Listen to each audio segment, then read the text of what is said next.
Este año, en febrero del año 2014, en el Foro Económico Mundial en Davos, el presidente del Foro Económico Mundial hizo el siguiente discurso. Ustedes recordarán que el Foro Económico Mundial en Davos, en Suiza, acontece en la ciudad de Davos, que era donde antes estaba, donde se ambienta la montaña mágica de Thomas Mann, que era un sanatorio para los tuberculosos, porque era un lugar muy aislado y en gran altura. La razón para hacer el Foro Económico Mundial en ese lugar es para que básicamente haya mucha seguridad y no puedan irrumpir fuerzas de protesta en contra del capitalismo global. Sin embargo, él se para adelante en un discurso de una página que se puede estar en internet, y él dice: hace 10 años tuvimos aquí en Davos jóvenes que protestaron contra la globalización y contra el capitalismo. Los tuvimos hace 10 años también en Seattle. Los tuvimos también en todas las reuniones de la Organización Mundial de Comercio. Los tuvimos en la Bolsa de Nueva York. Y luego aparecieron de distintas formas por todo el mundo, hasta que hace poco estuvieron en forma de los indignados.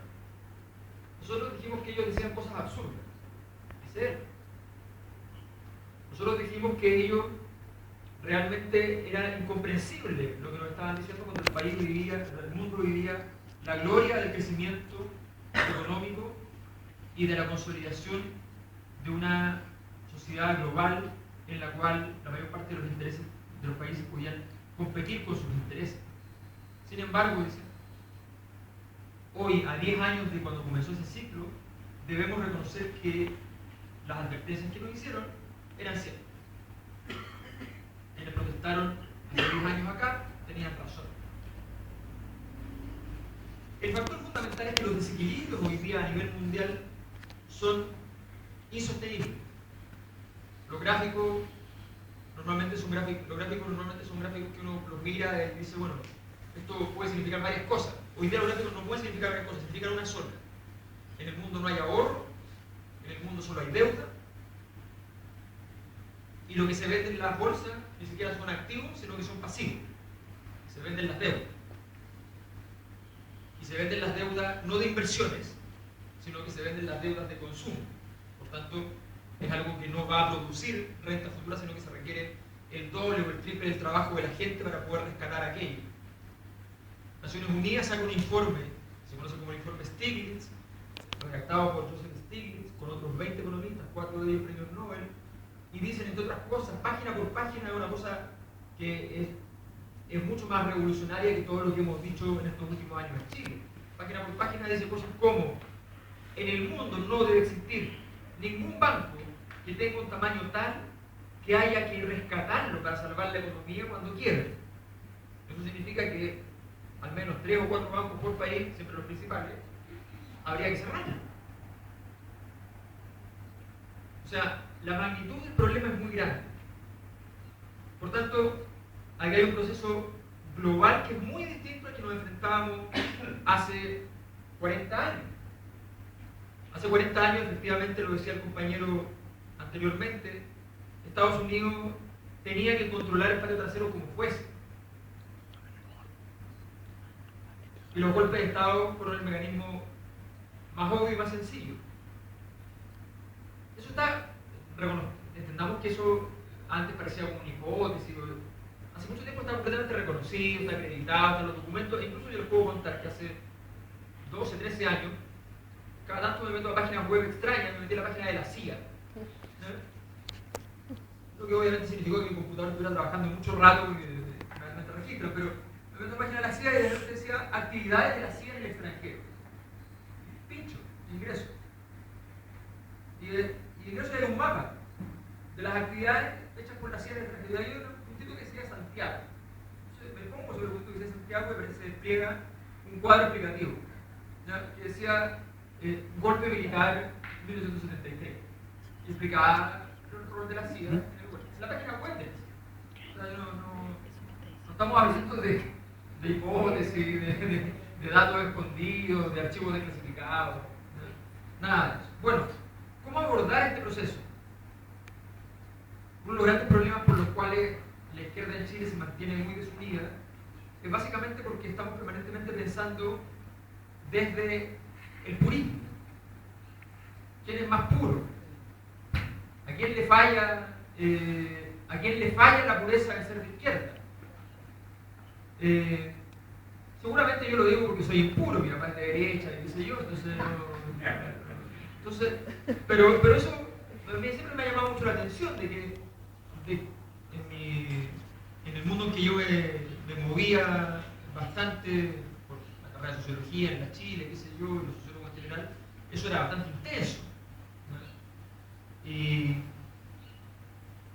de hecho, la otra vez hice referencia en una entrevista a que me llamaba la atención de que mientras el gobierno de la nueva mayoría convocaba a hacer memoria sobre las violaciones de los derechos humanos, el ejemplo no haya sido predicado por la misma presidenta Bachelet, que nunca ha mostrado al país memoria de su propia suerte de víctima de violaciones de los derechos humanos. Ya nunca ha contado su historia. No sabemos en qué consistió, cuántos días estuvo, cuántas semanas, cuántos meses, no sabemos. Entonces yo lo dije, ¿ya?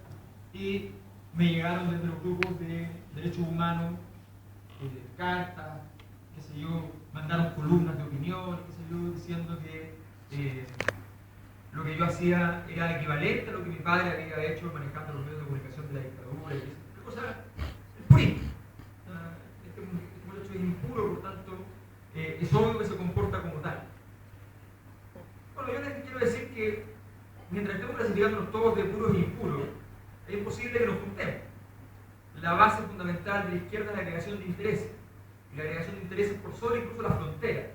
Algo que los que está en este grupo entiende bastante bien, pero que en general cuesta mucho hacer entender. Y que, por ejemplo, hoy día la izquierda europea está completamente perdida. Porque mientras la izquierda europea reclama contra la Unión Europea a partir del nacionalismo, ¿ya? No tenemos ninguna posibilidad, ¿ya? Entonces de construir una agregación de intereses. Cuando el movimiento estudiantil ve que cierran la Universidad del Mar y los estudiantes de esa universidad quedan devastados, no agregan los intereses con los de la Universidad del Mar, y en vez de decir yo no me muevo nunca más sin que a estos estudiantes les permitan salir en una posición mejor a la que quedaron, en la que estaban incluso antes de la crisis. Porque si ese título después no va a valer nada, ¿qué sacan por salir de la Universidad del Mar? Se sacan con toda la estafa que se produjo. No se agregó lo que interesa. Debemos ser capaces de agregar interés. Debemos ser capaces de salir de la ética de la derrota, de que somos más puros en la medida en que más perdemos. ¿No? Estamos acostumbrados a pensar de que una prueba de nuestro carácter puro es que efectivamente hayamos perdido. La verdad es que de eso no nos sirve nada. Y eso Allende es un gran ejemplo. Allende sabía que perder podía servir para ganar, pero no quería perder, quería ganar. Tenía que saber afrontar las frustraciones, los fracasos, ¿no? Pero porque quería ganar, no quería perder. Si queremos leer el suicidio de Allende como una mera manera de construir la gran figura simbólica, entonces le hacemos un flaco favor. Si queremos leer el suicidio de Allende como un acto de dignidad, ¿ya? Entendiendo el escenario que venía y entendiendo que tenían que venir nuevos hombres a abrir las anchas alamedas, bueno, entonces sí. Entonces hay que buscar el camino que nos haga más eficaces. No podemos entrar en la guerra de la política asumiendo que vamos a perder. Eso no lo podemos hacer.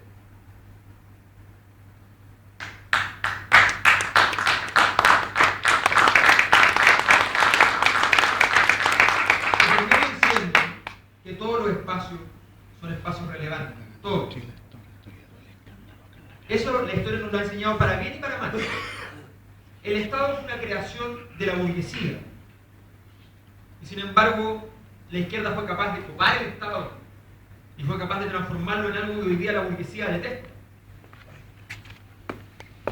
Fuimos capaces de transformar el Estado en algo que era incómodo, al menos.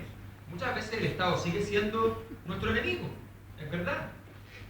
Entonces, ir a mirar el informe pasivo contingente del Ministerio de Hacienda, y uno ve ahí cómo el Estado le debe a las concesionarias de las cárceles, de las carreteras, a las universidades, universidades privadas, un conjunto de plata que en el fondo son regalos. Es cosa de mirar lo que se hizo a través con platas públicas del año 2008 con la crisis bancaria mundial, donde a los bancos chilenos se les regaló dinero desde el Estado para que no participaran de la crisis, mientras los bancos de Estados Unidos quebraban. El Santander, el Chile, en Chile ganaban una utilidad del 30% sobre patrimonio en el año, en plena crisis mundial. Es verdad que el Estado sirve también para eso, pero eso es parte de nuestra disputa. Ese es un territorio sobre el cual tenemos que avanzar y tenemos que disputar. Tenemos que avanzar sobre todos los territorios. Tenemos que ser capaces de flexiblemente muchas veces ocupar recursos que estén en lugares donde quizás no nos gustan, pero si hay un recurso podemos ver cómo activarlo. Y en otros momentos tenemos que ser capaces y tenemos que defender los espacios. Hoy día, lo que está pasando con el gobierno de la nueva mayoría es que está tratando de copar espacios. Muchos saben que yo tuve una polémica ayer y anteayer con los medios de comunicación.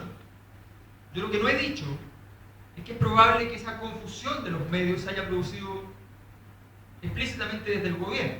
No lo he dicho porque eso desarticula la disputa con el medio. Teniendo dos enemigos ya no puedo pelear porque ya empiezan a... Entonces necesito uno, el explícito son los medios. ¿Ya? Aquí entre nosotros yo les puedo decir, me parece bastante raro que si yo voy a hacer una presentación científica por una iniciativa que es de Explora, de CONICET, sobre mis investigaciones sobre los movimientos sociales, a líderes estudiantiles, como lo hago todos los años, justo antes mío, presente, ¿ya?, un enviado del gobierno la reforma educacional. ¿Ya?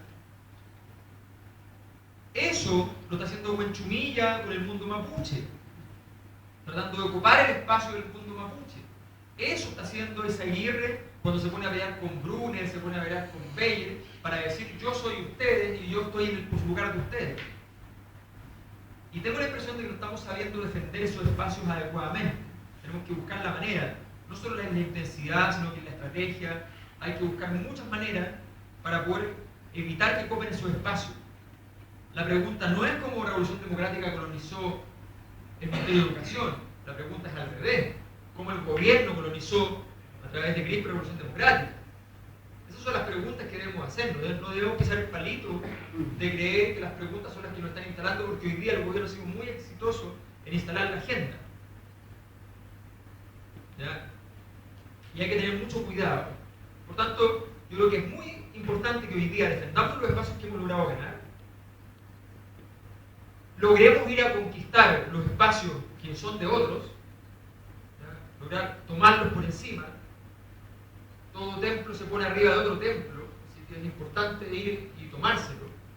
Así que hay que hacer una acción que es de contención por un lado y de ofensiva por el otro. Tenemos que trabajar en aquello. Es un trabajo difícil, un trabajo intenso, un trabajo que va a requerir mucha estrategia. Y que lo más importante que vamos a necesitar es agregar los intereses de todos los que efectivamente consideramos no solo que estamos de acuerdo, sino que efectivamente tenemos intereses comunes. Si no hacemos eso, va a ser realmente muy, muy complicado poder llegar a